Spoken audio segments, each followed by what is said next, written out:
I'm Dr.هدى شعبان. I'm the educational consultant at the Kuwait Association for Learning Differences. And actually we're here tonight to go ahead through the CALD Award, the CALD Distinguished Teacher Award. As many of you know by now, it's organized with the Association of the Supreme Council of Planning and Development, the United Nations Development Program, and the Ministry of Education. This is our second orientation. This is not for the audience, it's for the recording. Actually, this is our, you're hearing me, sir? Do you want me to raise up my voice? Yes. Louder? Yes. Yes, that's better? Yes. All right. So this award is with the association of the council, the Supreme Council for Planning and Development, the United Nations Development Program, and the Ministry of Education. And as you may all know by now, the award is around 3,000 KD for distinguished teachers. Actually, this is our second orientation day for how to use the Charlotte Danielson model and to fill the self-assessment form that is related with CALD Award. Before stepping into this and pass the microphone to Dr. Eileen, who will be conducting our workshop, I just would like to highlight a couple of things before moving on. The first thing, the objectives of our award, of CALD Award. There are three main objectives behind why we did decide to go on and start organizing such an award.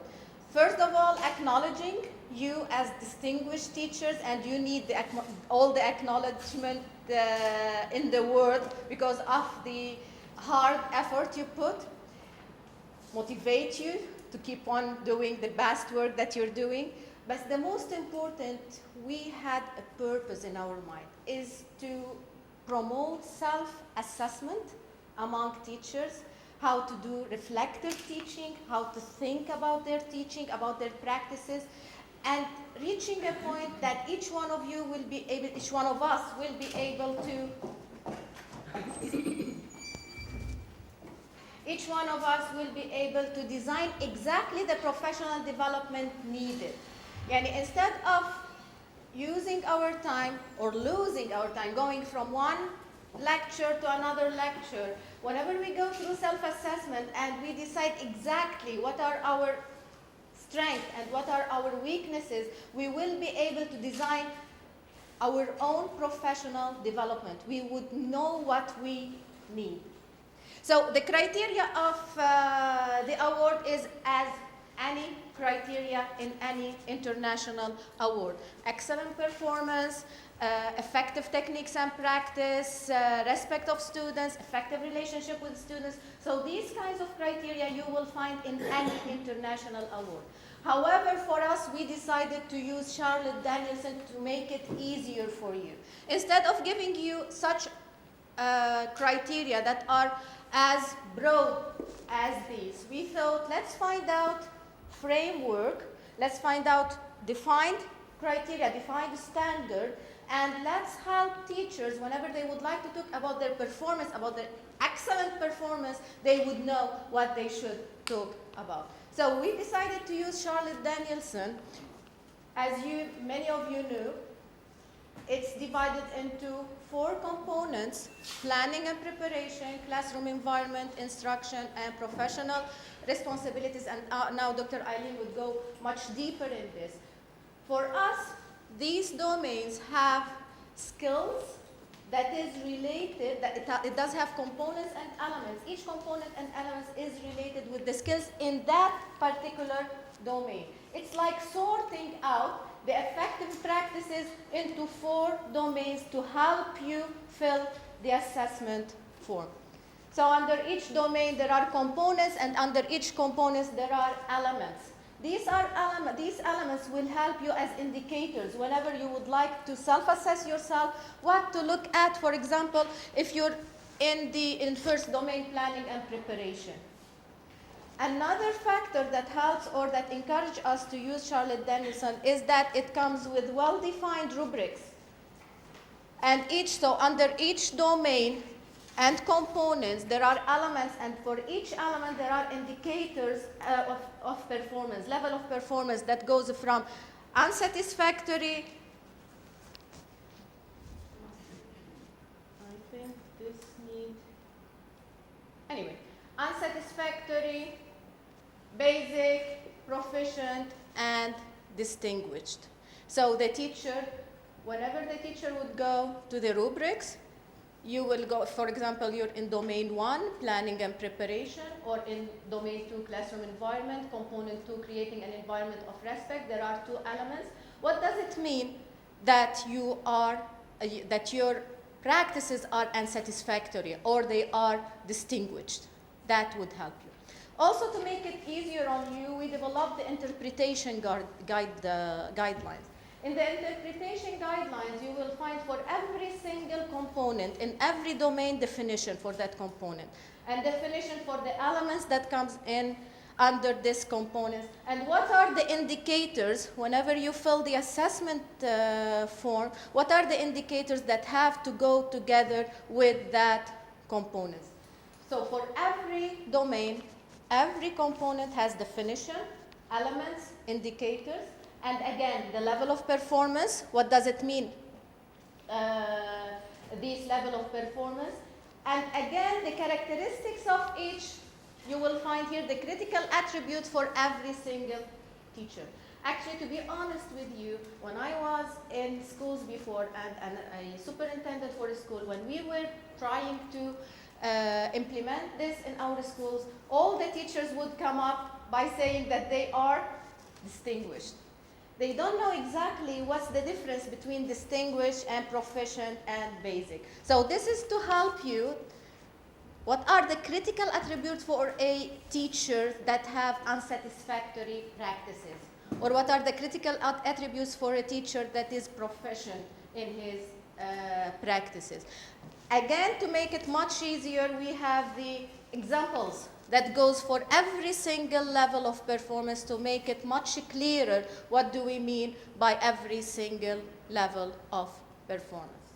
This is the self-assessment form that you are required, when you apply for the award, you are required to fill. The self-assessment form has the 4 levels of performances: unsatisfactory, basic, proficient, distinguished. And you have the essential elements there just to remind you that these are the essential elements that you have to write about whenever you are filling the domain, the components here. And then at the bottom, there are the indicators. So the indicators, you can see them in the interpretation guidelines that we went through in a minute. You can fill up to 1 page and a half speaking about this component. If you are in 2, for example, you're basic, or you are proficient 3, so you have to put 3 out of 4.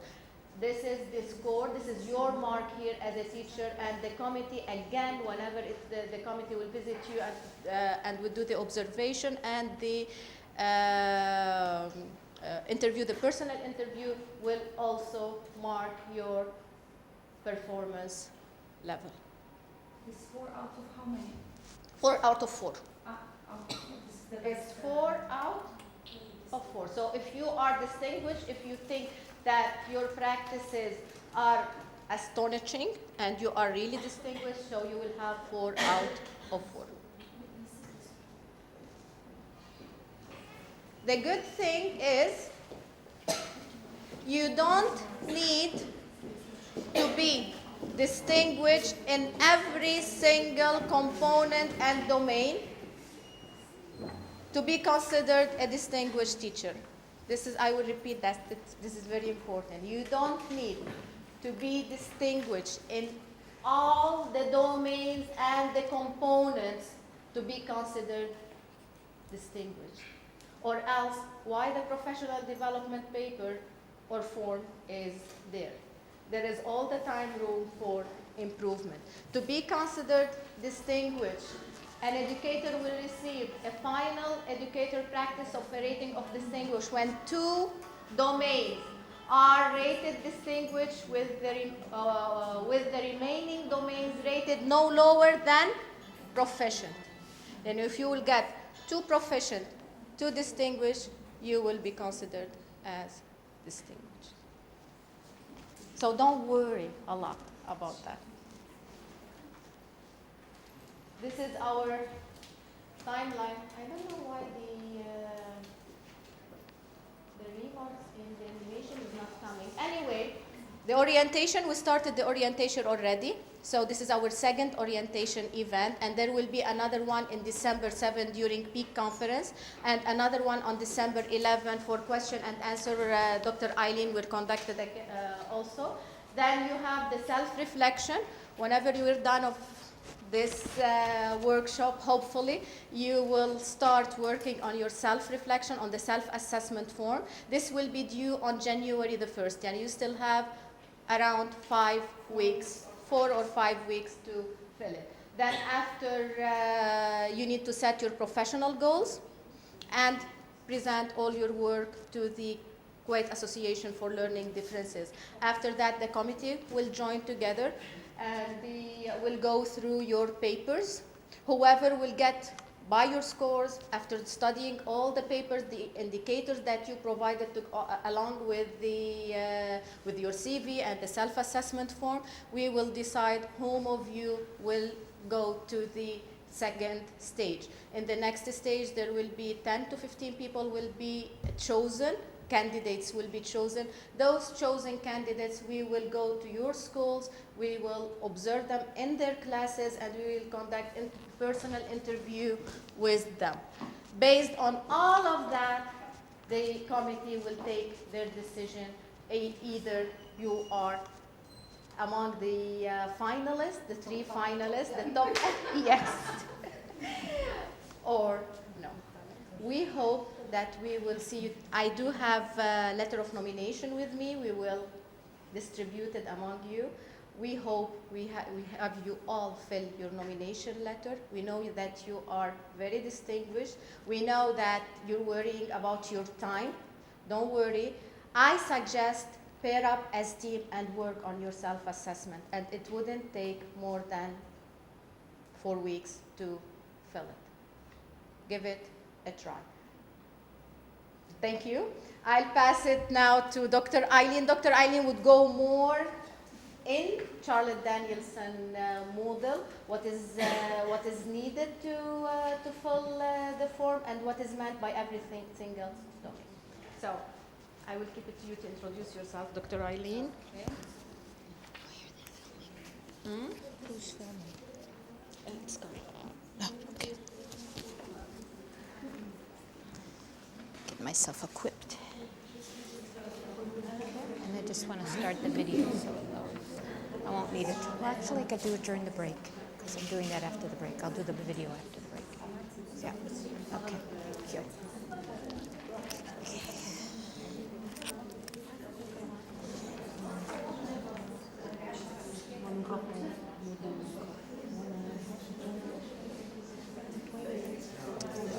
Good evening.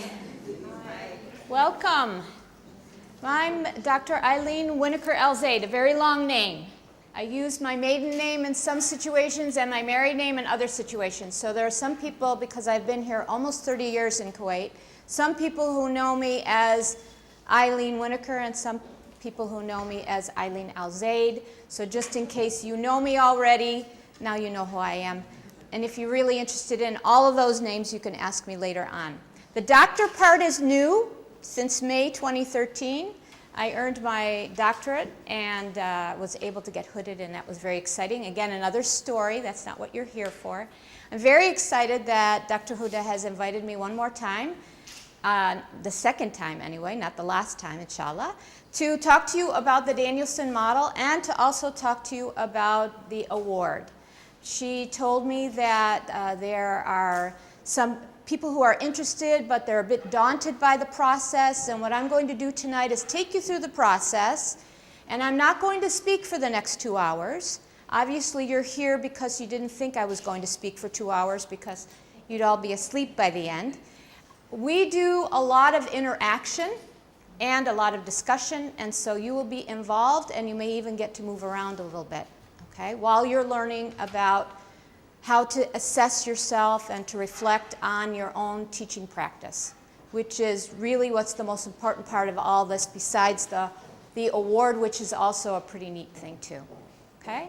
I have, like I said, been here for almost 30 years. I've been a teacher, I've been an administrator, I've been in KG, in elementary, in the college level, and I am bilingual, and so I understand the culture, I understand the teachers, have known Dr.Hudda for almost as long as you're here probably, yes? And again, I'm very excited to be here this evening. So let's get started, because there's a lot to cover, okay? So, I always like to let everybody know, I work for a company, I'm the managing director and the founder of Specialized Solutions, and this isn't an advertisement, I just wanted to let you know that I do this as my job, which I'm really excited about now. So, when we start out our sessions, we always tell you where we're going, we give you our outcomes, we let you know what you're going to learn while you're here, and what you'll know when you walk out the door. Okay, so if I do my job correctly and well, this is what you're going to know when you leave. Okay, I'm going to give you a general overview, and we're going to talk a little bit about self-reflection. Was anybody here for the LDPA meeting? Attended the LDPA meeting? Good, okay, so I'm glad I included this part, all right? So we're going to go over what reflection is, because there's a lot of misunderstanding, and you know, we're all really busy as teachers, and so it's very difficult to find time to reflect. Even if we know how to reflect, we're always busy doing other things. But it's a very important part of what we do, okay, in order to grow. So we're going to talk about that. Then, as we go through, we're going to go through all of the parts of the Danielson model, all 4 domains, but we're going to pay particular attention to 2 parts, okay? It's actually element 1B. I misspoke with that. I'm going to talk a little bit about 1C, because I want to make sure you understand it. But the one we're going to look really closely at is 1B. Okay? And we're also going to look at, and its component, 3A. Okay?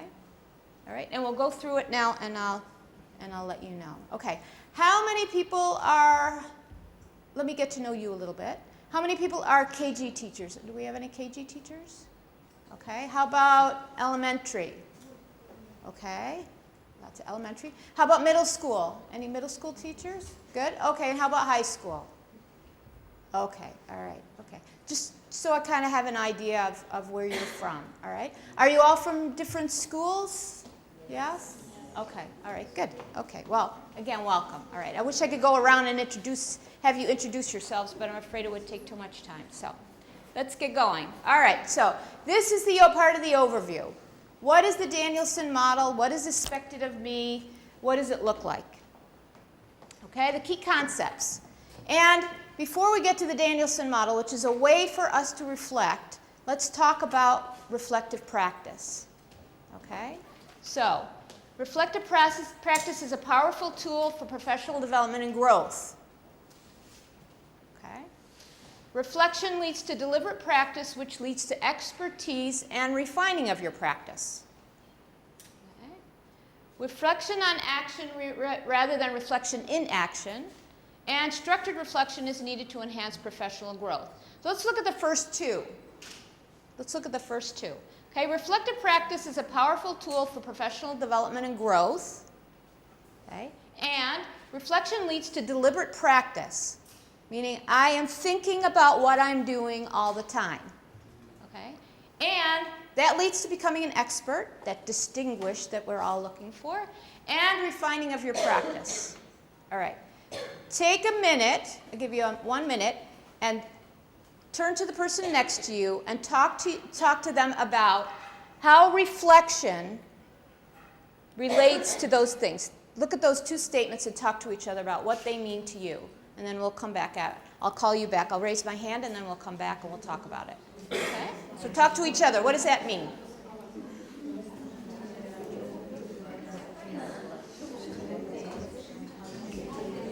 Hi, how are you? Alhamdulillah, fine, thank you.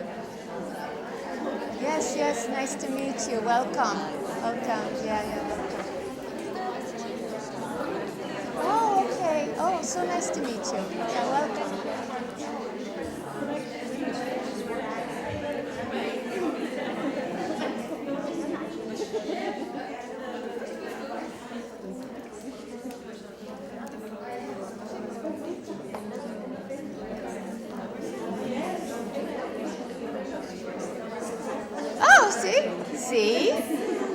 meant for you to come today. Okay, so what is reflection and how does it relate to what you do every day in class?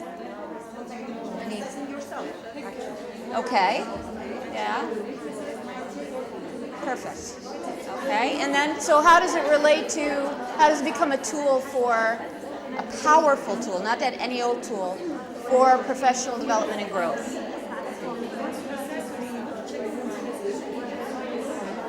Okay, okay, and then you can set, perfect, okay.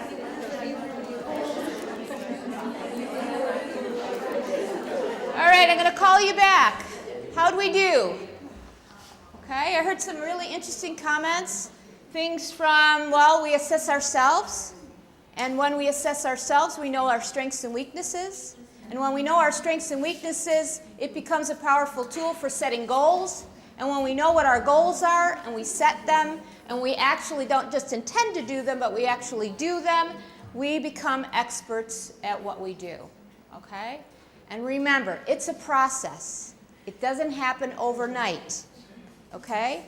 And we teachers happen to be the creatures of being too hard on ourselves. Okay? We want everything to be great all the time because we so worry about our students relying on us and us not doing our best job. We need to kind of give ourselves a break a little bit and remember that as long as we're working on something, that's good. Okay? Because there are a lot of teachers who come into the practice and they just believe that they know it, or they're just too busy to really do anything about it. So remember, it's a process. Okay? All right. So reflection is self-assessment. I heard somebody at the back say it's self-assessment. It's taking the time to assess how we're doing. It's the kind of thing that you want your students to be doing all the time in class.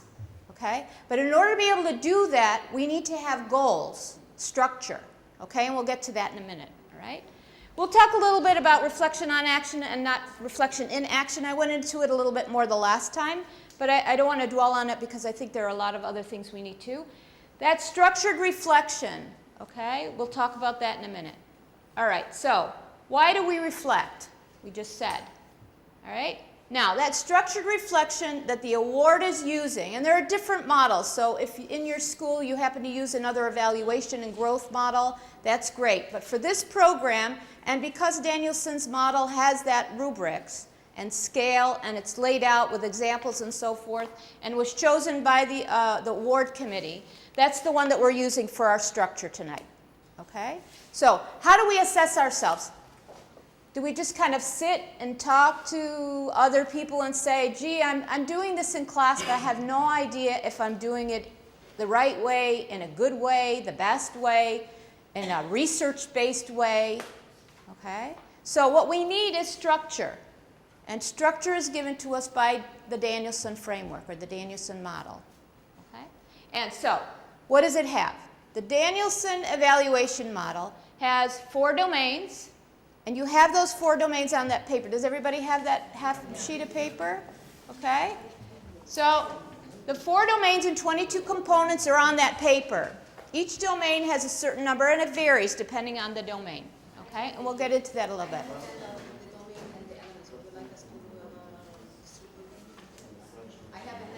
Yes? Okay, it's more detailed? Yes, if you have it. Yes, that would be great. Yeah. Yeah, if you have more information, that would be perfect. Okay? All right, so the 4 domains, the 22 components, and the 76 elements. So a paper is going to go around which also has the elements on it, all right, which will be very helpful for you later when you get to work. Okay? Because I'm going to put you to work, all right? You can't just sit here idly. I can't have you sit here idly. Okay? So this is our structure for self-reflection. All right? You could self-reflect on your own. And you may do that sometimes, but how do you know where you're at? How do you know if you're doing it correctly or not? Okay? So let's run through what you have in front of you, all right? Which are the domains and the components. In addition to the components, you also now have the elements in front of you, so you can kind of look at them a little bit. Right? So in domain 1, planning and preparation, extremely important. Okay? And it isn't just your lesson planning. It is also how you use that lesson plan in your classroom. Okay? So it isn't just the planning part.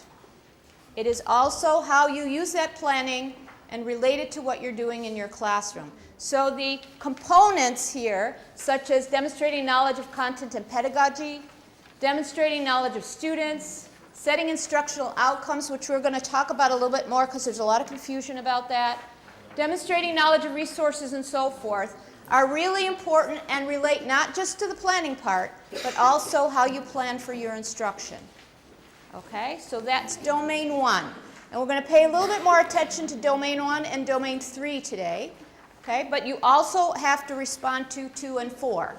Okay, and we can answer questions about that also.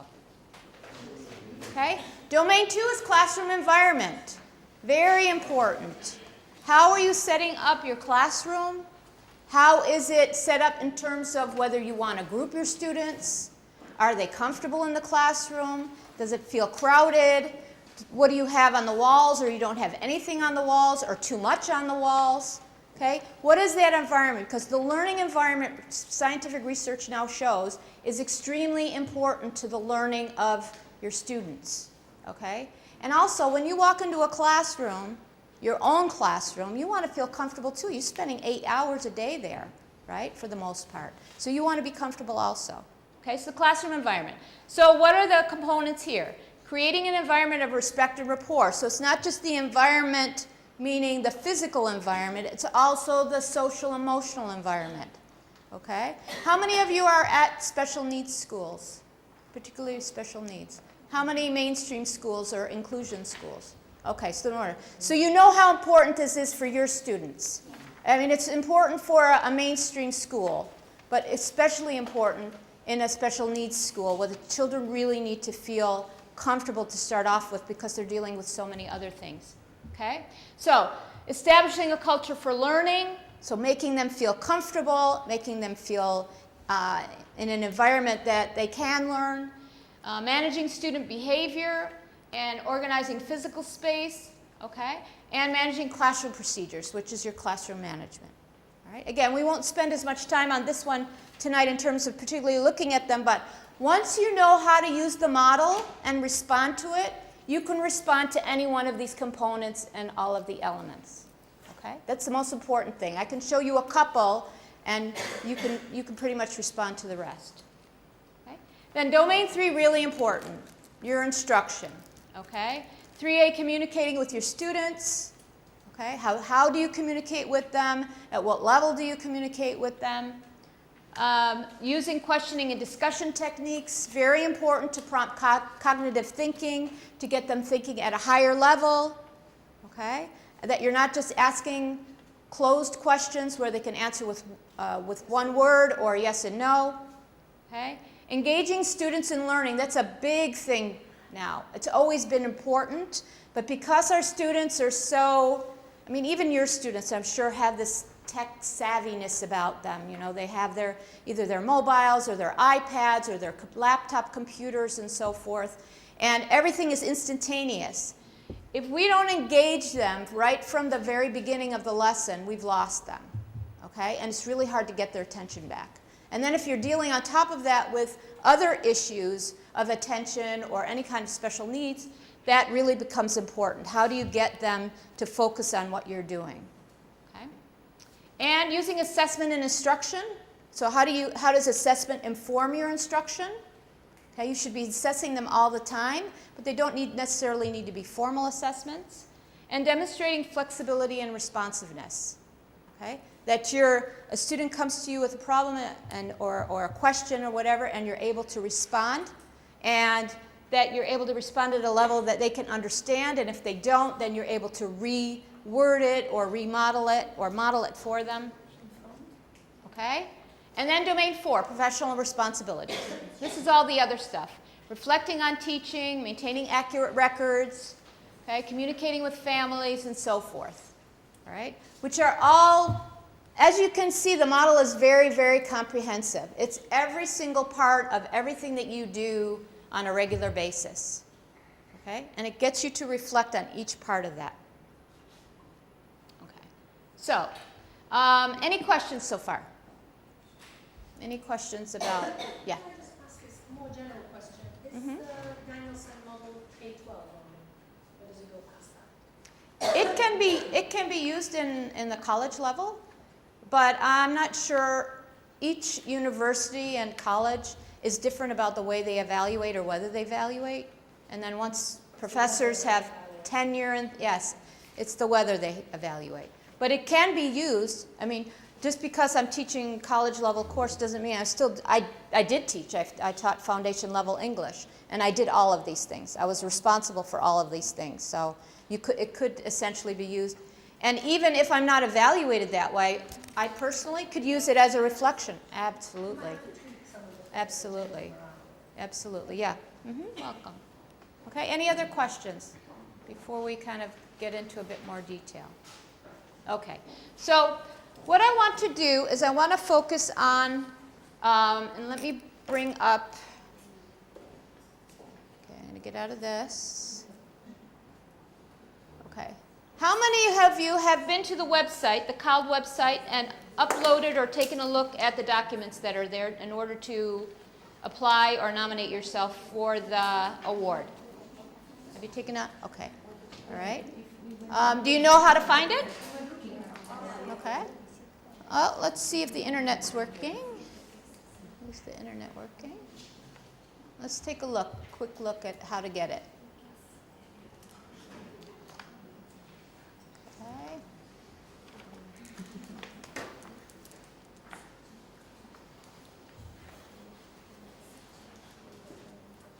Okay. Okay, so here's the CALD website, caldkuwait.com. Okay, and if you scroll down at the bottom, see this logo here? Can you see it at the bottom? You all see it? Yep. If you click on it, okay. Yes. For the Arabic version, Mm-hmm. at the top of the page, there is the Arabic version stated there, Al-Nasqa Al-Arabiyya. Yes. Again, they click on that, Uh-huh. and they will go to the Arabic Okay. documents. Okay, so the Arabic documents are there now. Okay, the last time it wasn't. Okay, and see you have here, you have the award manual in a PDF file. You have the interpretation guidelines, which Dr. Huda talked about, right? The self-assessment form, which she showed you, which I'm going to show you both of these, okay? The interpretation guidelines and the self-assessment form, because those are the two paired documents that you really need in order to be able to do your self-reflection, okay? And the award general forms, those are just general forms for you, and I think the nomination form probably is part of that, okay? So you need to open up all these documents and get familiar with them. Don't be daunted by the fact that there's lots of pages, okay? We're going to go through it little by little to kind of get you adjusted to it, all right? So I wanted to show you that. Any questions about how to get here? Okay, all right, good. Okay, all right, I'm going to leave this open. All right, so first thing I want to show you is the interpretation guidelines. Again, you can get these on the website. Okay? These are available on the website. So I'm just taking what I got on the website. All right? And I picked 1B, okay, because I think that it really reflects and is something that you all can relate to, okay, in your daily practice. I wanted to pick a component that you'd be able to look at and talk about and think about personally and reflect on your own practice, and then be able to talk to each other about what that would look like on the scale. Okay? So what we're going to do now is we're going to look in more detail at one of the elements, but what I'm going to first do is take you through each one of them and talk a little bit about each one. Okay? So I went through it really quickly, but I think it would be really good to look at it in a little bit more detail. Okay? So I'm going to open up the assessment, okay? The self-assessment form. Okay? And this you're going to get really familiar with this. If you nominate yourselves, you're going to get really familiar with this, because this is the document that you're going to be filling out in order to apply and nominate yourself. Okay? This is the one that's due by January 1st. Okay, so let me just go down here. All right, you'll see some general information, which is really good to read through. Okay, and then we have domain 1.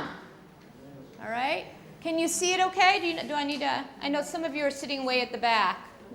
All right? But you have the domains, you have the components, and you have the elements in front of you. Okay? And that's basically what I have up here, but it's a visual. So, all right. So, Dr. Huda talked about the scale. All right? You have four performance levels, sorry. Unsatisfactory, basic, proficient, and distinguished. Okay? And on the self-assessment form, you have a description for each one. So for instance, proficient, which is really where you want to be. If you can be distinguished, that's great, but you at least want to be proficient at what you do.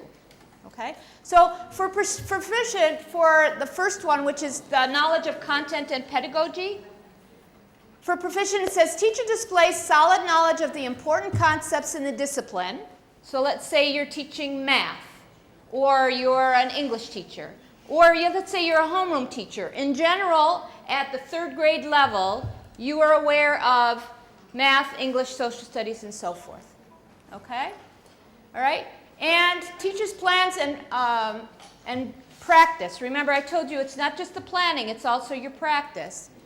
Reflect accurate understanding of prerequisites. So basically what it's saying is you know what you're doing. Okay? You know what you're doing, you know how to plan for it, and you understand the subject really well. If a student asks you a question, you can confidently answer that for the most part. Okay? They may ask you something that you hadn't really thought about or in a way that you hadn't thought about it, but in general, you know what you're teaching. Okay? All right? Actually, each level of performance, it does have among it the essential elements. If you would look at the proficient or distinguished, you will see that they are highlighting the knowledge of the content, they're highlighting the knowledge of the previous relationship, and the pedagogy. Right. The approach. Yes. So if you just wanted to, if you didn't want to read that whole thing, but I think the explanation is helpful, especially in the beginning, but just to know what the elements are and what you're supposed to be focusing on in this particular narrative that you're responding to. So what are you reflecting about? It's those 3 elements. Okay? All right. So that's content and pedagogy. Okay, we're going to come back to 1B because that's the one that we're going to take a closer look at, that you're going to be discussing and trying to figure out yourselves. So get ready for it, okay? I hope you're ready. Okay, and then I really wanted to talk a little bit more about, oh, I skipped one, sorry. I want to talk about 1C. Because 1C talks about outcomes. Okay, and that's very important. Okay? Setting outcomes, okay? Setting student outcomes. All right. How many of you set or are required to set by your schools objectives? There are different objectives, outcomes for your students, and need to communicate them with your students. Okay? And I understand you're teaching special needs students, so the students may not understand completely what, initially anyway, what you're telling them. But they need to know where they're going. Okay? The research now shows that students who know where they're headed and can assess themselves on a regular basis and know how to get there achieve much faster and higher gains than students who are just taught every day in the classroom. But you can change when you tell the students, Tommy, because of that. You put them in student-friendly language, absolutely, yes. So if you have benchmarks or standards or outcomes or objectives that are in teacher talk, you need to be able to translate them into student talk and also at levels that you know that your students will understand. So you need to interpret them, how to translate them. Absolutely. It's a partnership. Absolutely. But the students themselves, and perhaps depending on what level of special needs you're teaching, it may be a really important partnership, having them on board and making sure that they're reinforcing what you're telling them in school at home, okay? Especially if there's any kind of memory kind of issues or processing and things like that, okay? But students, no matter what student they are or what type of student they are, should know where they're headed. So for those of you who aren't aware of that or don't do that, then you need to assess yourself in that manner. Okay? That doesn't mean you are a bad teacher. Okay? It just means that either when you went to teacher's education school or whatever the reason why your your school or your classroom hasn't emphasized that you haven't done it yet. Again, one of the reasons for this instrument is to say there are 76 elements, okay? And all of those things are broken down even farther, right? That's a lot of things for us to be responsible for in our classrooms, right? Yes? I'm not a teacher, I'm a behavioral specialist. Okay. This is what I do with my students. Mm-hmm. That when I make a behavior intervention plan for them, and I set goals and objectives for them, I do discuss it with my students that you are required to do this, this, and this. And after a month or 15 days, I want you to be here. I want you to see like this. Like I want this modification in your behavior. Perfect. So I discuss it with the students, with the parents as well. So even someone who is not necessarily a classroom teacher can also set those outcomes. Do you find that they're able to relate to them?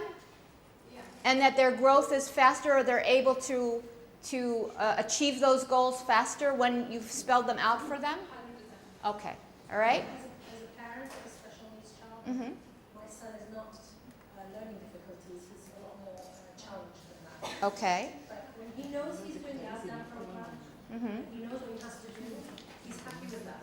Okay. Even at a very basic cognitive level, Yes. he's happy knowing that he has to get so far in ASDAN, whatever he has to do in ASDAN. Perfect. So I'm sure that children that are more cognitively able will benefit a lot more. Absolutely. Okay? So even those students who are cognitively challenged need those goals. Of course, you put them in the kind of terms that the students can understand, but it's almost a security blanket for them, that they know this is what is expected of them, and they're not there yet, but that's not a bad thing. They know you tell them how to get there, and that's what they're constantly working on. That's very, very important. Yes, and you can do it, absolutely. It can be a visual, it can be several different things, but all students need to have those outcomes. Yes? Actually, in special need, every single teacher is asked to put an individualized educational plan that have all the goals for all the teachers. I believe that are here in the class. They do work on expectation and on goals Okay. in the individualized educational plan. Okay. How far So this they is do even more discuss- important in a special needs classroom. How far they do discuss it with the children, Right. with the students. This is another Okay. story to discuss. To Yes. talk about. And again, that's really important, but remember this is a process. So if you're not doing it, tomorrow you go in and you start doing it. And it's a cultural. Okay? Absolutely. Absolutely, yeah. Okay? But it's very important. Okay? It doesn't matter where we are. Okay, so that's 1C. All right? And quickly going through these, demonstrating knowledge of resources. Okay? So you see, they're all related. They're all in the same format. You have the general domain, which is domain 1, planning and preparation. Then you have however many components, okay, which are by the alphabet, right? And then within those components, you have your elements, which are also listed here on the self-assessment form. And then what you're doing is you're reacting to those components in a narrative, giving evidence for how you are, which supports what level you've chosen for yourself, okay, based on your evidence. Okay, so now I'm going to go back to B, okay, because that's the one we're going to take a look at. Now we're going to check my time. I'm good, okay. All right. Okay, let's see, where's B? Okay, so demonstrating knowledge of students. All right. This is what we're going to do now. Okay? You have this information. Okay? That's all the information I'm giving you right now. Okay? You need to, with either a partner or a small group, so you can move your chairs around if you want to make a circle. I would say no more than 3 or 4 in a group. If you want to just do 2, that's fine. Okay?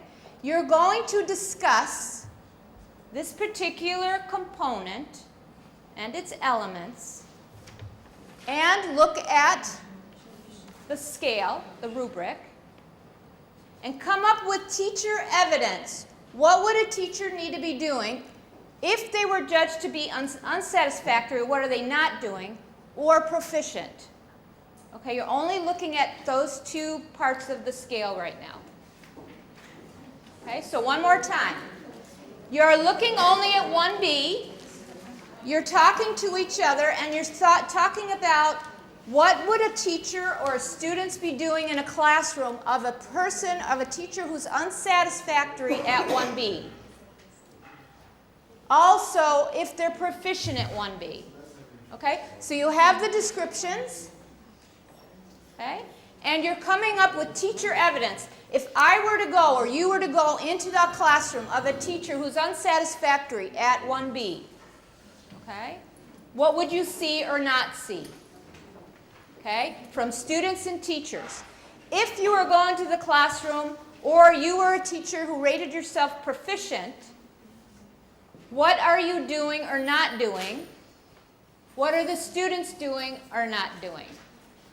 Okay, and I'm going to give you about 5 or 10 minutes to come up with that, and then we're going to do something with that information. So make sure you're writing things down, and they could be bullet points or whatever. I'm not going to look at it, but you need to have it with you. Okay? And discuss it with your neighbor. No, if you were to observe a teacher, what would that look like?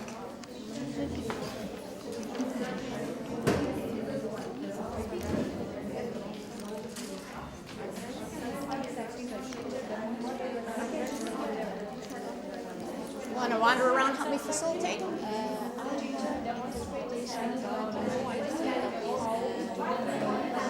Yes. Yeah, remember we met. Yes. Okay. Yeah. Okay, I could come and talk to the teachers about it if you'd like to. Yeah, that would be great. Yeah, anytime. Thank you so much for your input.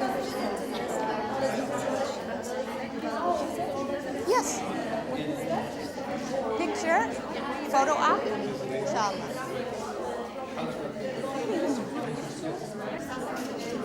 Thank you. Yeah. Sorry. Inshallah, yeah.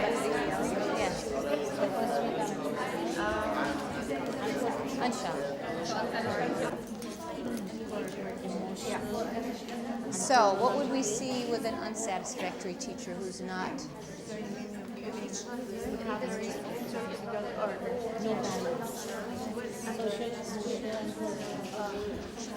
Basically what you're saying. It would be somebody who's doing it. Okay? Excuse me, how about if somebody's not doing it? They're unsatisfactory. What are they not doing? Particular to this. Okay, teacher doesn't know the culture of the student, doesn't care. Yeah, perhaps does things that are not very culturally, yeah.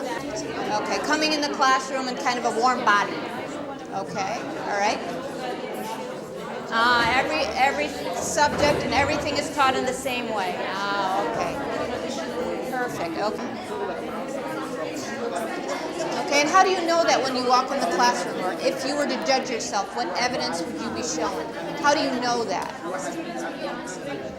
Okay. Oh, you could do it as many times as you want. Because it's not a gotcha model, it's a growth model. Okay? So just like for your students, you want to see where you're at the beginning of the year, the middle of the year, and the end of the year. And we want to see, maybe not on every single element, because that's overwhelming, but on the things that you've targeted for your own personal growth, where are you at? And then you assess them several times. Sometimes you reflect on a daily basis. That's what we should do. If we're going to go into our classrooms and make changes and reform what we do and get better at it, we need to be thinking about it all the time. As I always told my students, you need to hear it in your head. Okay? Once you hear it in your head, you own it. Okay? All right. Again, one more question. Yes? If someone comes in to assess you and he wants to assess one of you, this is very hard to see in one classroom that I do know my children, that I do know their culture. Absolutely. How would you assess that? How would I expect You might not even be necessarily doing some of these elements. So the way you assess it is to be in the classroom more than once. Right. But remember, we're talking about if you were to go in to observe, but right now you're going to be using this to observe yourself. So how Okay? do I show that? Yes. Performing a show that I do. Over time, on a regular basis, do you do this in this way?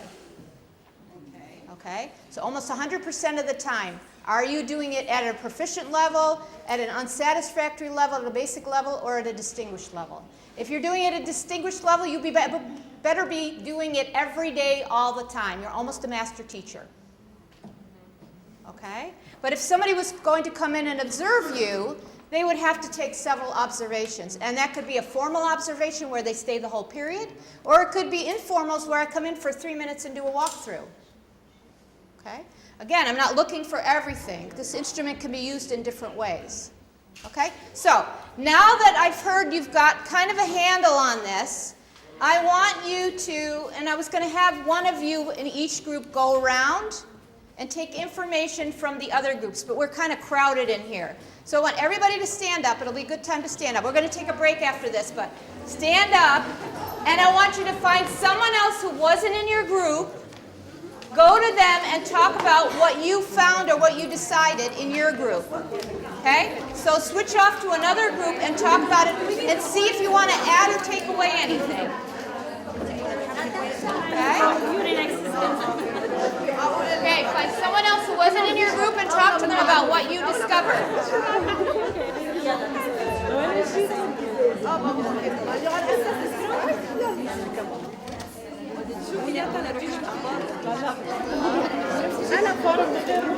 إن شاء الله.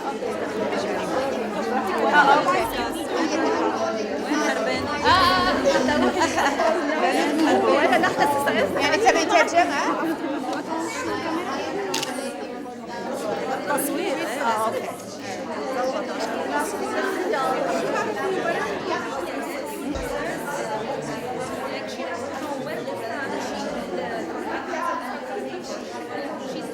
Okay, so did you discover, do you have fairly similar answers or different examples?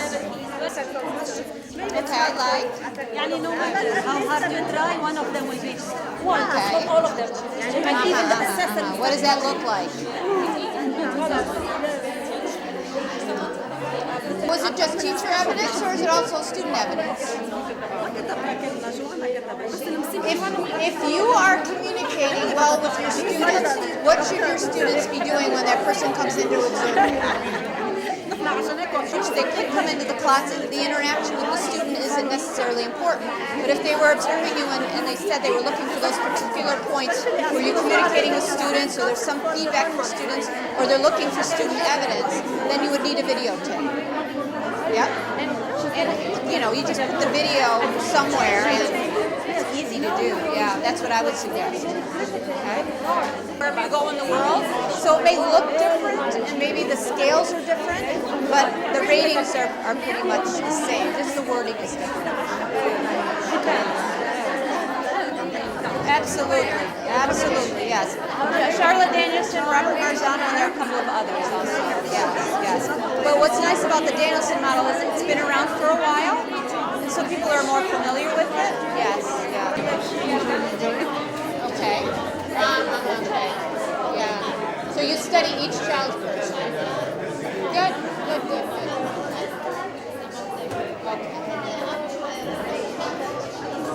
Okay. So that information informs you to do what? Okay? So how does that change your practice or how does that inform your teaching? Okay? All right, I'm going to call you back. Have a seat. Okay? I told her, what about snowman? She was asking me ideas about the board. Okay? All right? Now what we're going to do is we're going to look at what Charlotte Danielson's examples are. And I want you to sit and think about the discussions that you've had and what you've written down and what you believe that evidence is, okay? So now we're moving from the self-assessment, which is just a basic document where you have to put your evidence, and we're going to look at the interpretation guide, okay? That's kind of like your really important document when you're filling out your narratives, all right? And that's the guide that you should be using. So let me open that up. And let's find 1B. Okay. And I want you to compare your notes and let's talk a little bit. How'd you do? I was hearing some really good evidence-based comments. Okay? All right. And I know you can't maybe see it, so I'm going to read a little bit out for you. All right? د.هدى, if you have a couple of those copies now, if you wanted, I don't know, you have a couple if you wanted. I thought people would be closer, I so. can give it per school. Yeah, exactly. Okay?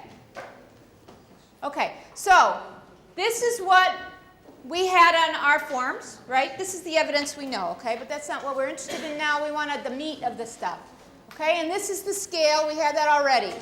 All right? Now what we want to do is look at the critical attributes, which are on page 6, okay? All right? Let's see if I can make this a little bit larger. Those of you, okay? All right. Those of you at the back, can you see it a little bit better? I want you to look at the one on the left-hand side. Do I need to make it a little bit bigger? No? Okay?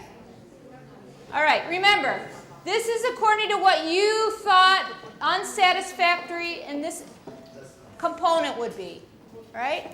Teacher does not understand child development characteristic and has unrealistic expectations for students. Okay? Anybody have that down? I heard comments about teachers really don't understand what they're doing or they teach everything the same way. Okay? So that would be one thing. If you judged yourself, and hopefully you don't, but if you judged yourself to be this at this level with this component, that's what it would be. Okay. How about teacher does not try to ascertain variability levels among students in the class. So the teacher comes in and teaches to the middle, whatever that is. Okay? The teacher has a certain level in her head, and whether or not the student is above or below that level, individual students who are above or below that level, they're just stuck. Okay? Because the teacher doesn't cater to that. The teacher comes in and is planned for this one level, and that's all that everybody gets. So if it's or says things that are possibly taken the wrong way, okay? Teacher takes no responsibility to learn about students' medical or learning disabilities. In your classrooms, that's a really important one. Okay? I had one teacher who talked about the fact that before she even starts teaching her students, she goes and studies their former IEPs. She looks and really thinks about what kind of, and when she talks about her IEP with her director or the counselor or whatever, she really hones in on what that student needs. She really gets to know her students both in their social emotional level and their academic level before she even teaches anything. Okay? She studies them very well. Right? Okay? In a classroom of an unsatisfactory teacher, that teacher didn't do any of that. Or maybe one or two students, they were particularly liked or something like that, or somebody gave them a heads up that, you know, you need to pay attention to these students, and so they pay attention to those students, but the rest of the students, they don't really, she doesn't or he doesn't really get to know them. Okay? So that would be unsatisfactory. How'd you do? Yes? Give me the thumbs. Thumbs up. You got most of them. Thumbs, some of them. Missed most of them. I don't think anybody missed most of them. I was listening to your conversations. Okay? All right. Let's take a look at, oops, not going the right way. Okay. Okay, we want to go across to the proficient level. Okay. Let's go over to proficient. Okay. Yeah, sorry, I just need the cursor. Okay. Sorry. Technical difficulties. Okay, all right, so this is proficient. This one on the right-hand side now. Can you see it? Teacher plans his lessons with 3 different follow-up activities designed to meet the varied ability levels of his students. Okay, I had one group talking about the fact, or several groups actually, who said a teacher who's really not doing this well is coming in and teaching all the students all the same. And most every subject all the same. They're offering the same kind of activities, or they're lecturing, or whatever. Students are not really engaged. Remember, we're looking not just for your own teacher evidence, but what should the students be doing, or what are they doing in response to what you're doing in the classroom. Okay, remember, there's 2 entities in the classroom, so we need to look at both. All right? The teacher plans to provide multiple project options. Students will self-select the project that best meets their individual approach to learning. Okay, no, I'm on the wrong page, I think. Wait, sorry. went down too far. Let me see which one. Yeah, no, this is right. Okay. Just want to make sure I'm giving you the right one.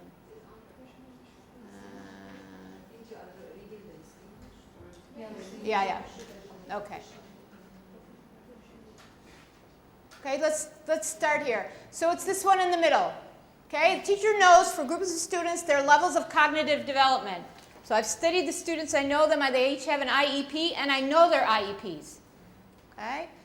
The teacher is aware of the different cultural groups in the class. The teacher has a good idea of the range of interests. I heard somebody also say that. They really want to get to know what hobbies the students have, what kind of interests they have, you know, their whole child. We want to get to know them so that we can relate to them. When we're giving them an activity, we want to make sure it's something that might catch their interest. Okay? The teacher has identified high, medium, low groups of students within the class, so they know them that well. The teacher is well informed about students' cultural heritage and incorporates this knowledge in their lesson planning. Again, the deliberate practice. It's not enough for me to come into the classroom and think about it on the spot. Okay? Because a student says something to me, or because we're talking about a subject and it just came to my mind. It should all be planned for. Certainly things come up and you have to enact them on the spot, but if you're thinking deliberately and practicing your craft deliberately, then you're thinking about it in your planning. Okay? So, how'd we do overall with unsatisfactory and proficient? Did you have a lot of the evidences? Would you say that you had the majority of them? Good, I see lots of nods, okay? I doubt that there was anybody who didn't have any of them, okay? This is the process that you need to go through. And we're going to go through one more element in a different way, okay? After the break, we're going to observe a teacher in a video, and we're going to observe that teacher and rate them on a particular element. Okay, so now that you're all experts at this, okay, and again, this pattern repeats itself throughout the form. Okay? The most important thing is that you honestly assess yourself and look at these evidences in the interpretation guidelines. It's a great and very detailed document. Okay? So, because if you're looking at the rubrics or the scale, sometimes things are a little bit fuzzy. So when you look at that and it's fuzzy, you go back to your interpretation guide. So you're going to be toggling back and forth between those documents. Okay? Enjoy your break. You have about 10 minutes. So we're going to come back at about 7:40. On my watch, it's about 7:40 or 7:42 according to clock there, okay? Enjoy your break, and then we're going to watch the video. And I get you to work a little bit more.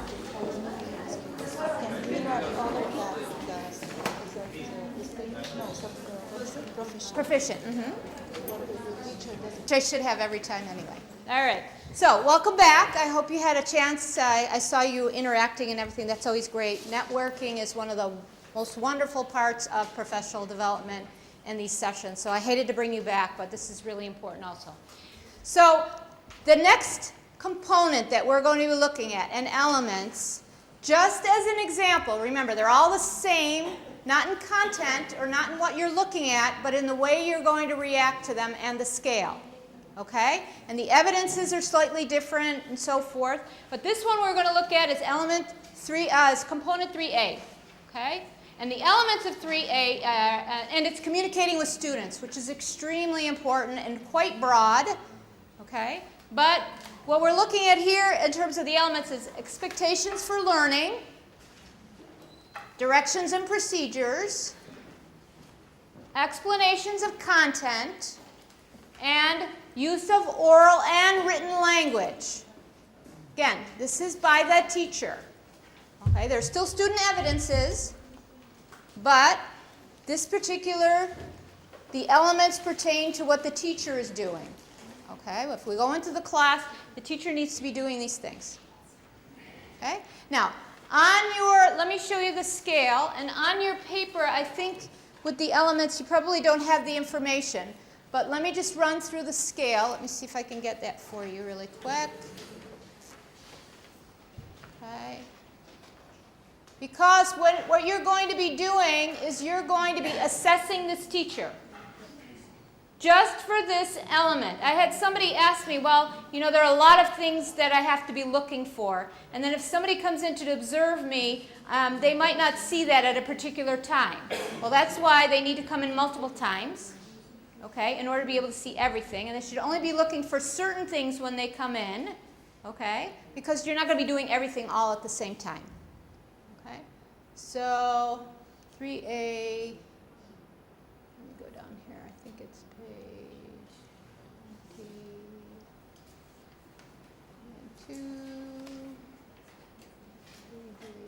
Okay, here's 3A. Okay, let me slide it across a little bit. Okay, and for those of you who can't see it, let me read it to you. Okay, so this is the scale. This is how you would be judging this is how you're going to be judging this teacher. Okay, and then we'll come back to it afterwards, so pay particular attention and take your notes about what this teacher is doing. You'll see other things. You'll see her do other things, but I just want you to pay attention to this component, okay, about communicating with students. So, if she's proficient, which is we want everybody to be there. Okay, if you're distinguished, that's great, but we want you to at least be proficient. The instructional purpose of the lesson is clearly communicated to students. Students know what they're doing, okay? Including where it is situated within the broader learning, okay? So not just what I'm teaching you now, but what did I teach you before that relates to it? What am I going to teach you later that relates to it? Okay?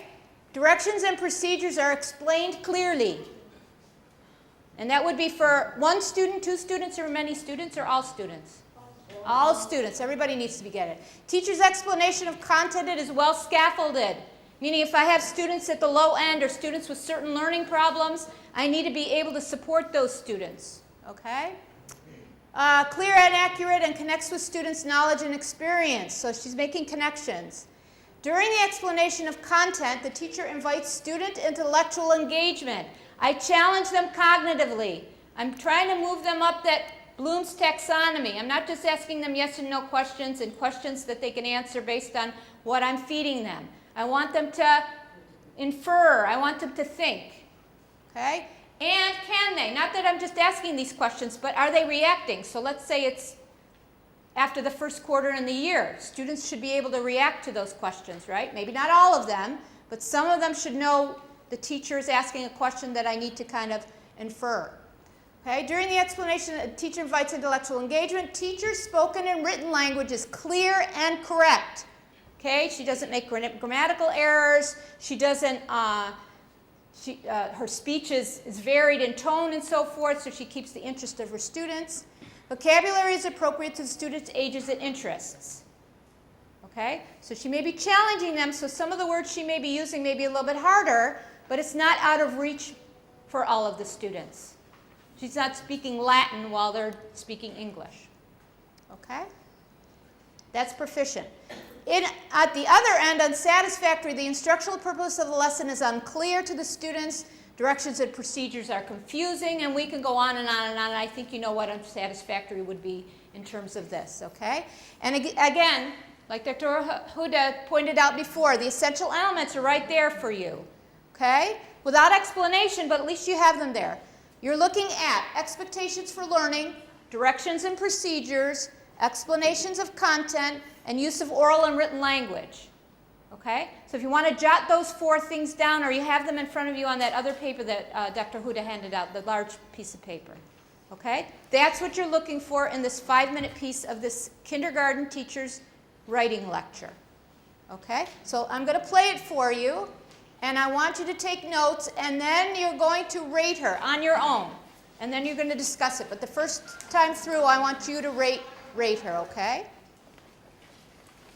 All right, inshallah you'll be able to hear this. We adjusted the sound a little bit, so you may have to listen closely.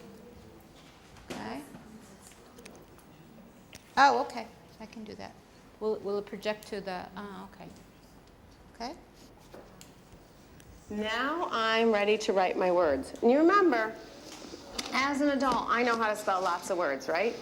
Yeah. Right, yep. And so I'm going to show you how to use the sound card, and I'm going to pretend like I'm a kindergartner and show you how to use this, because that's what I've been wanting you to see. That's my teaching point, to show you how to use the sound card so that when you're ready, you'll know how to use the sound card for your words, okay? So the first word that I want to write is missing. Let's see, I have to use my sound card to help me find how to spell missing, and I'm going to listen for the beginning. Everyone say missing. Missing. So I go through and remember I say the word first and then I say the picture. Missing apple. No, that doesn't make the same sound at the beginning. And remember, you're going to just keep your answers in your head. Remember how we said keep your answers in your head and zip your lips? The reason why is I want you to hear my thinking out loud, okay? So missing apple. No, that doesn't make the same sound. Missing bear. Missing cat. No. Missing dinosaur. Missing elephant. Missing fish. Missing girl. Missing girl. No, that doesn't make the same sound at the beginning. Missing horse. Missing ice cream. Missing Jack in the Box. Missing kite. Wait. Missing kite. No, that's not the same sound at the missing leaf. Missing moon. Wait. Missing moon. Look at my mouth. My mouth is doing the same thing, and the sound that's coming out of my mouth at the beginning is the same. Watch me now. Missing moon. Now you try it. Missing moon. Right. My lips are doing the same thing. Watch my lips again. Missing moon. That's right, kindergartners. So missing and moon both start with this letter. What letter is that, everyone? M. It is an M. So I know that missing must start with the M. So I'm going to write missing with a M here, capital M.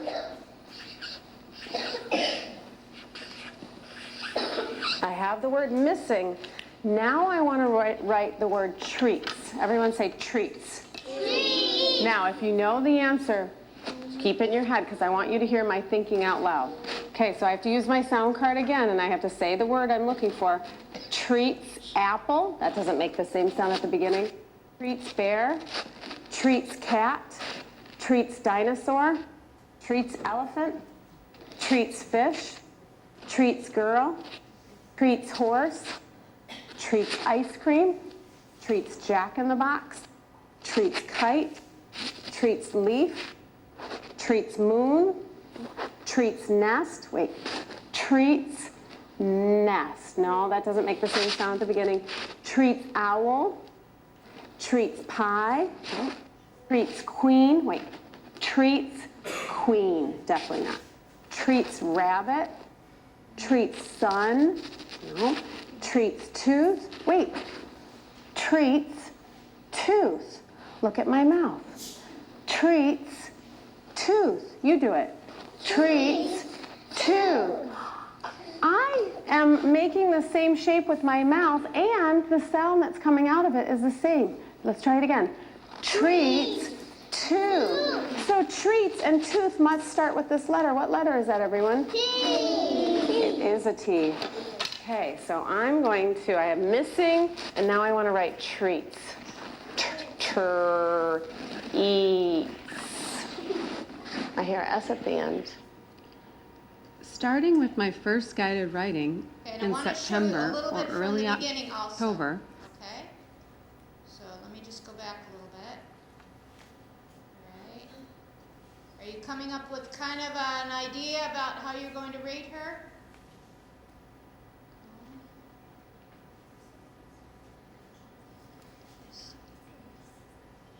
Okay.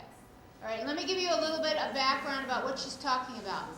This teacher has a dog, and the dog has done something kind of mischievous, and she's got a mystery going on here when she goes to her house.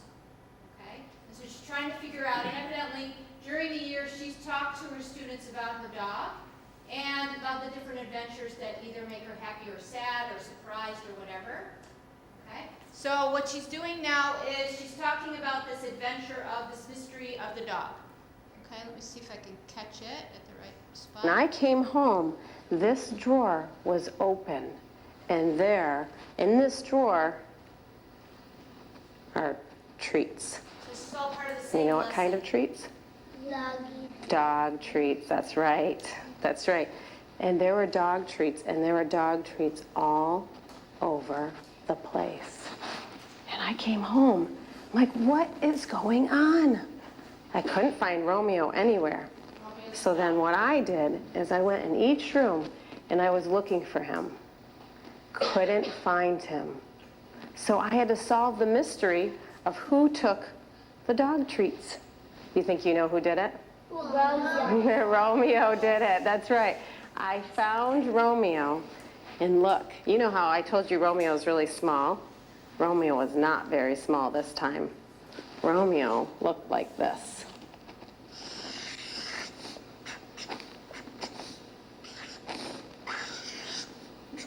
Who knows? Raise your hand. Who knows why Romeo was not very small this time? Why?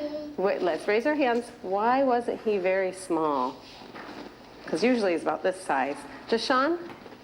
Because he ate the doggy treats. He didn't just eat a little bit of dog treats. He ate a ton of dog treats when I... Okay, so now I want you to rate, technical requirements. Now I want you to go ahead and rate the teacher on the scale for the 3A, okay? So for communicating with students, based on what you saw, and I know you didn't see the whole 45-minute lesson, but based on what you saw, how would you rate her? Unsatisfactory, basic, proficient, or distinguished? And let me put them up again so that you see the ratings, okay? And if you want, I can also put up the interpretation guide. Okay? So let me open it. Self-assessment. Okay.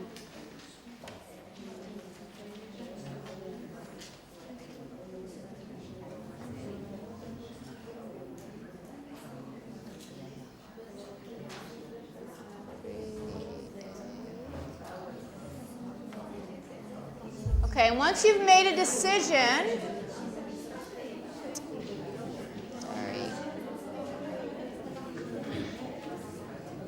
talk to your neighbor. Okay, let me make it a little bit bigger.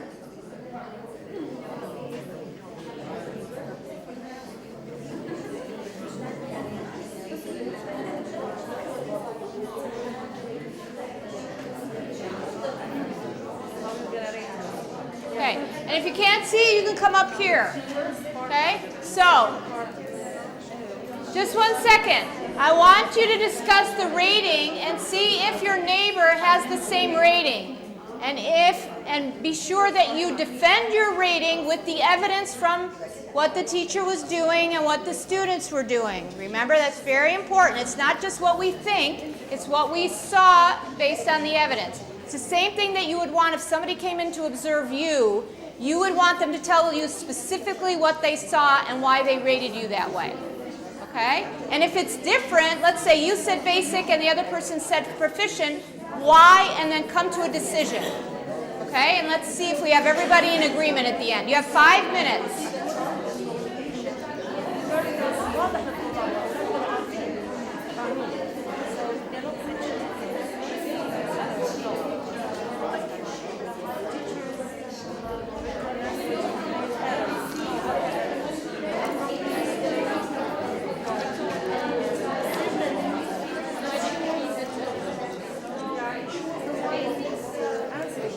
You can only rate her on what you saw. Okay? You're only rating her on what you saw. Remember? Because if somebody came in to observe you, you would only want them to rate you on what they saw, not necessarily the before and after or whatever. You could talk about it when you were doing your post-observation meeting, but that person wouldn't have seen it. And remember, when you're rating yourself, you're going to be able to rate yourself overall because you know yourself. That's the beauty of the self-reflection, is that you are in the classroom with you all the time, right? So if you know you're doing something, if the observer didn't see it, but you know you usually do it, or more often than not you do it, then that's how you rate yourself, okay? But right now we're just rating her based on what we saw, okay? A few more minutes, okay? Keep talking to each other. Okay, good. In terms of observing, I mean, even if, yes, absolutely, and the reflection part, yes. Moment in time. An observer wouldn't just look at her for that amount of time. They would go back and see her other times, okay? But just in this moment in time. Okay, so we have a couple of people said unsatisfactory. How about basic? Okay. How about proficient? Okay, and how about distinguished? Okay, well, so nobody's, yes, we have one person who thinks maybe? No. Okay, so we have unsatisfactory, basic, and proficient. Can we leave it like that? Everybody thinks something else? No? Do you think we should all agree on something? No. It's called inter-rater reliability. It's a statistical term. And why is it really important in observations? Why is it absolutely necessary? Let's say your principal comes in and views you, and then your head of department comes in and views you. In the end, they have to come to conclusion and give They have to come to a consensus, yes. Okay? Somebody saw something, or let's say that, so they both go in together and observe you one more time. Okay? Let's say they both went in together, and each one rated you differently. First of all, you're not going to accept the fact that one rated you lower than the other. You're going to say why. Okay? And secondly, there is evidence, and you have it in your interpretation guide. Right? So, for those that, there were a couple of people who rated her as unsatisfactory. Really quickly, give me the evidence that you saw or didn't see that you felt. And don't feel badly about the fact that this is a learning experience. That's why we're all here, okay? So if you end up not having the right answer, it doesn't mean you were, failed or something like that. We're doing this so that when you go to judge yourselves, as part of this award, you're able to judge yourself with the evidence and be able to write about it. Okay? So for those of you at the back who had said she's unsatisfactory, what did you base that on? What was it that she was unsatisfactory about? What was she expecting the students to learn, first of all? Okay. I didn't find a specific objective. Okay. No directions at all. Okay. The session was very empty and the content was empty and dull. Okay. The picture wasn't clear enough. Okay. She didn't use flashcards and the learning style, it was very dull. Yeah, and she was questioning and answering at the same time. Okay. There was no a rule for the students. There was no communication between the teacher and the student as grouping, student, teacher, student, teacher. She was talking to herself. Okay. All right. Okay. So based on that, we would say, all right, she's unsatisfactory. But I want to hear from the people who rated her basic. That's what she wasn't doing. Did you see evidence other than that you could argue in a nice way with these two people who say she's unsatisfactory? Evidence from the people who rated her basic. What was it? What was she doing? In the beginning, she gave the objectives. She explained what she's going to teach. Okay. She told them and she prepared them. She didn't pay attention to all the students, especially those in the back. Okay. The front 2 or 3 lines were engaged. Okay. So I feel And they panned to the students a few times. And then she asked them, and she got the response from some of the students. Okay. That's why I will be a little bit generous. I and I will thought give the them. objective is not related to the way she's conveying the lesson. Okay. It's not- How so? Give me a specific. What was it that wasn't What related? What was her objective in the lesson? I didn't get it. I mean, the sounds. I believe that she was simply for the sounds. Yes, at the beginning sounds, yes. So maybe it wasn't clear enough, but she did mention it. Yes. No, I don't like the way the material that she used. It was black and white, and it's not so interesting for the Okay, students. so that's why you rated her basic. Anybody else who rated her basic? Who wants to give evidence? Okay, how about proficient? Those of you who rated her proficient, what else did you see on top of the basic, giving the objective and so forth, that would make you rate her proficient? Remember, maybe she's an excellent teacher, but we only saw a little bit, so we're just rating her on just this little bit. Somebody in the back asked me, so is she, did she show a really good lesson and we're supposed to be seeing a really good lesson? Now, this wasn't necessarily anything. I was showing you so that you could judge whether she's a good teacher or not. Okay? Good discussion so far. Somebody who rated her proficient, what was the evidence you used? I like the idea that she introduced the lesson with a little story about her dog having, missing treats. Okay. So- Yeah, and I didn't show you that part. Okay. So she introduced it, and so she caught their attention. Okay. Then as it went along, she just kind of focused on the getting through the alphabet, like someone was saying. It was all coming from her. There was very little engagement, engaging students. Okay. If you're So would you still rate her proficient based No, on that? It's gonna. For me, it depends on your. For an American audience, kids, that would be pretty okay. Yeah. I would say, but if you think in terms of children's learning difficulties, Okay. disaster. Okay, remember we're rating her. Right. We're rating her, not, we don't know that she has special needs students or whatever, doesn't look like it. Okay? But I understand what you're saying, we would look at it differently. But based on her performance, who would rate her proficient? I know some people raise their hands.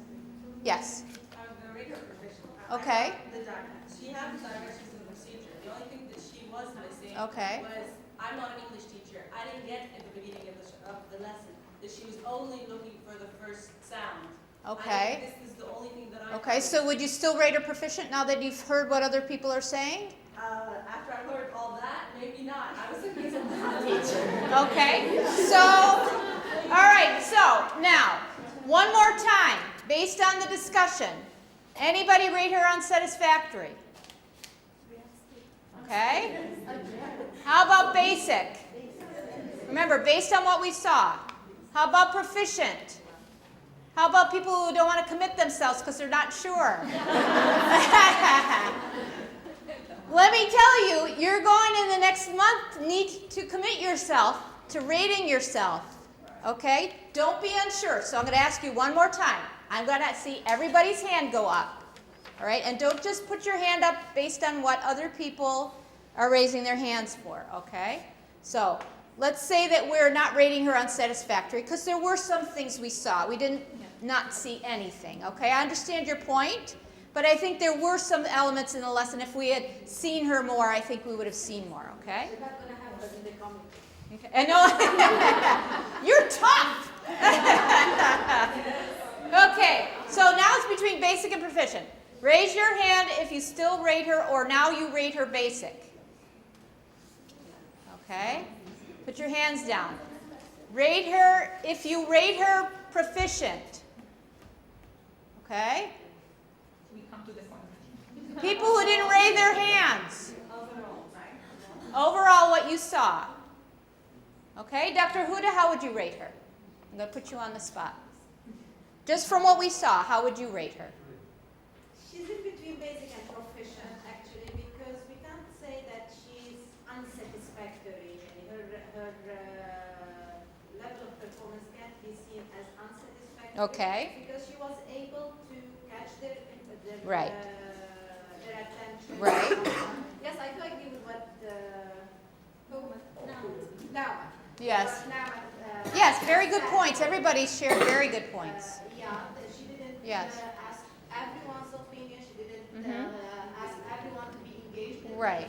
And there were some students fiddling and kind of losing interest or whatever. Yeah. If I would like to be very firm, I would go to basic more than proficient. Okay. Because even when she was explaining the sounds, the first sound of the that she was doing the job all the time, not the kids. Okay. And when she was reaching the m or the j sound, she was the one who saying, yeah, this is it. Yes. Yeah, she was more Okay. So now, because remember, this is iterative reliability. We all have to agree. How many of you say basic? Okay. A few more. How many say proficient? Okay. That's okay. That's all right. Why proficient? I think it's important that we hear this because this is the discussion that you're going to have in your head and also with your colleagues about how you're doing. Okay, can I talk Arabic? Inshallah, yeah. We'll translate. اولا يعني اول شيء على توقعات ان هي توقعات ان الاولاد اللي ممكن يتعلموا بعد فتره مش تحاول تلعبوا كتير. ثاني شيء هي بتستخدم يعني هي استخداماتها للوسائل ما كانش بالشكل اللي هو المناسب بس استخدمت الوسائل. Yeah. So she was using the pictures in a good way, and she also was repeating herself. Yes. لاحظت في بدايه في اول حصه يمكن في اول درس يعني لو شرحت ان في اولاد كانوا في اولاد يعني مش موجودين معاه في الحصه. Okay, so there were some students at the beginning who weren't engaged. اوكي بعد كده في الحصه اللي هي سالت فيها اسئله كل الاولاد اللي هم جاوبوا معاها. But then she was able to catch their attention. Okay? توقعات اللي هي كانت بتتوقعها يعني نجحت فيها في الاخير. Okay, but I think if you remember, I showed you the second part first and the first part last. That if you look at them as time goes by in that second part, were they still all engaged? Yeah. At that second part where she was sewing the sound card and doing the beginning letter sound, were they all engaged? No. So where would you rate her? Basic. Okay? Now, remember, we only saw a small part in time, and it doesn't make you wrong. But you do need to agree, and you need to be really honest about it. Okay? So if we were to sit down and give feedback to that teacher, you would all have the evidence about why you rated her that way. She would have the right, and all of you do too when you're in a post-observation meeting, to say what you didn't see was this, this, and this. Okay? Or normally this, and this, but this child wasn't feeling well today. He had a fever, he came to school, the parent gave him Panadol or whatever, and he was kind of distracted, but usually he's involved. Okay? But based on what we saw, that's all we can go for. Okay? All right. Here, if we would like to look at that component exactly, at that element, and Yes. that component exactly, we're looking at communication. Yes. So that she would drop right away to basic. Yes. If we're not looking at the instruments that are Yes. music and what so on, we're looking just at. And the fact that all students weren't engaged all the time. Okay? Or the majority of the time. There should be more enthusiasm. Yes. Interaction, Yes, yes. Variation. Yes. Yes. And somebody mentioned something about not necessarily them sitting on the carpet, but the fact that they were all in one position the whole time. You figure that this was about 10 minutes or so, you would expect them to begin fidgeting. And to listen to her go through that, okay, they listened to her do the story, and then they listened to her do the letters, the first letter sounds. They might get fidgety if they're KG. Okay, so even that. So we rated her basic, we all agreed you did a great job. Congratulate, give yourselves a pat on the back. Okay, now I have a little bit of time, and so does Dr. Huda, for questions, and also to hand out the nomination forms. So any questions about what we went over? Remember, the whole form is the same format, but each component and element, set of elements is slightly different. But this is the way, and you know the evidence that you put down, you judge yourself, and you write the evidence. Okay? So any questions? Dr. Huda. No, if you send it already, that's fine. If you sent it once, that's fine. I just would like to address the people, the teachers who are still reluctant. This is a process. This is not an activity. And our aim is not to get the award. Our aim is to start thinking about our practices. This is the main aim. How we could uplift the education in our schools. And you are a pioneer group. If you are able to do it, you will pass this to the teachers in your schools. And to make it easier for you, as I said at the beginning, pair up with one of your colleagues. I would suggest that two of you would apply. Don't apply on your own from one school. 2 or 4 or 6 or 8. Because did you see how it went whenever So helpful when you're collaborating and you're discussing. Exactly. See how much you learned from each other and how much we gathered from the whole group. And that always happens when I work in groups. So even though if you wouldn't get to the finalist and get the award, you would learn a very important tool that would help you and help your students. For a long time. It's kind of a lifelong thing. So don't hesitate. If you didn't do it properly this year, this is going on. You will make it next year because you will be doing the process and you will get familiar with it. And you'll be way ahead of anybody who just doesn't So do give it a shot. And yeah, it will take from your time, but this is an investment. This is a good investment for your time. And you should be doing it anyway. Now you're just writing about it, which you should be doing also. Those of you who like to journal or whatever, it's a great way to reflect. They actually encourage you to do that. So I'm going to pass this. I would hope that I would receive, if we're here 35 people, I would hope that I would get 35 nomination letter. And if you've already nominated yourself, you don't need to nominate yourself again. Because you're here, that means you're able and you're distinguished. Or you wouldn't give that time to come and sit and listen to something that would enrich the knowledge that you already have. So now they have to give themselves a pat. Absolutely. Because they're Yes. here. Yes. Or you came just for the snacks. All right, I will pass this, and if you still have any question, please go on. Ask. Yes. Here, just to develop an application for practice. Okay. So I can use everything you would talk about. Absolutely, it's all available. So that was why I'm here. Actually, And encourage them to participate. Go back and take some forms with you and encourage them to participate. Inshallah. actually, one thing, all these information and YouTubes and whatever you would like, if you'd like more information about Danielson, they do have danielsongroup.com. So you may get tons of information on the website. And this is why we really go for Danielson, because it's available. It's very reachy. You can just have it whenever you have a class about how it's used. You may be going on and use it in your school. This is what we need. We need to reach a point that this model or any other evaluation model is adopted in our schools. For teachers to evaluate themselves, not having their superintendent or their supervisors coming in for half an hour seeing what they're doing. Yes, you're good. No, you're not. Remember the powerful tool. Remember, powerful tool. It empowers you. This is your empowerment. You should all want to be empowered. Any other questions right now? Okay, I look forward to seeing you in a couple of weeks when you've started filling out your forms, inshallah.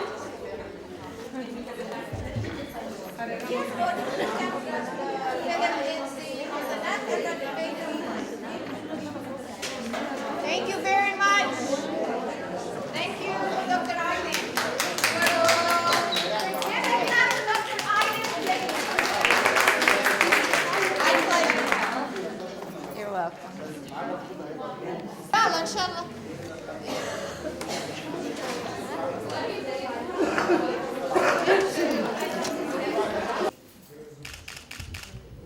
Thank you. You need to wave or something? Okay.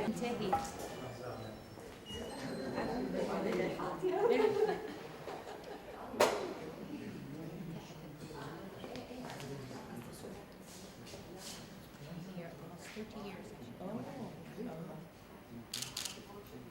José.